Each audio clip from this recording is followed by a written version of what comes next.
ఇప్పటికే కాంగ్రెస్ పార్టీ పైన జనానికి నమ్మకం పోయింది. రేవంత్ రెడ్డి అసలు ముఖ్యమంత్రి కాదు కదా, మంత్రికి కూడా విప్పుకు కూడా పనికిరాడు అనేది స్పష్టత వచ్చేసింది ప్రజలకి. ఎందుకంటే మీ పరిపాలన అంత అందసందంగా పడైంది. ఏ ఒక్క హామీ అమలు చేయకుండా కేవలం హైప్ రాజకీయాలు చేసుకుంటూ, సరే ప్రతిపక్షంలో ఉన్నప్పుడు చేసినవి ఇవన్నీ అంటే అప్పుడు నీ పైన దృష్టి తక్కువ ఉంటుంది కాబట్టి అధికార పక్షం పైన ఎక్కువ ఉంటుంది కాబట్టి అట్టనం మీరు. ఇంకా ఈసారి నువ్వు పోటీ చేయి, చూద్దాం.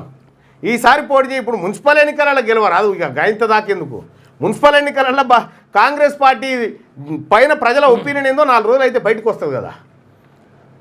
నిజంగా ఇలాంటి పరమ చెత్త ప్రభుత్వం, ఇలాంటి పరమ చెత్త ముఖ్యమంత్రి ఎక్కడ ఉండడేమో బహుశా భారతదేశంలో. తెలంగాణ రాజ్యాధికార పార్టీగా నేను చెప్తా ఉన్నా, ముఖ్యమంత్రిగా యు ఆర్ అన్ఫిట్, మొత్తానికి మొత్తం అన్ఫిట్. మీరు ఏదో ఒక రంగంలో ముందు ఏ ఒక్క రంగంలో లేరు, కంప్లీట్గా అన్ఫిట్గా మీరు ముఖ్యమంత్రిగా ఉన్నారు.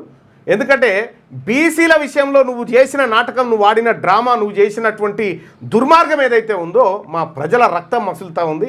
ఖచ్చితంగా ఈ బీసీల పవర్ ఏందో, బీసీల శక్తి ఏందో నీకు ఒకరోజు నువ్వు కూసోబెట్టి నీకే క్లాస్ చెప్పాల్సిన పరిస్థితి వస్తుంది. ఆ రోజు చెప్తాం ఖచ్చితంగా. కానీ బీసీ ప్రజలారా, ఈ దుర్మార్గమైనటువంటి దోపిడీ కులాల ప్రభుత్వాలను మనం అంతమొందించడం మన లక్ష్యంగా ఉండాలని చెప్పి తెలియజేసుకుంటూ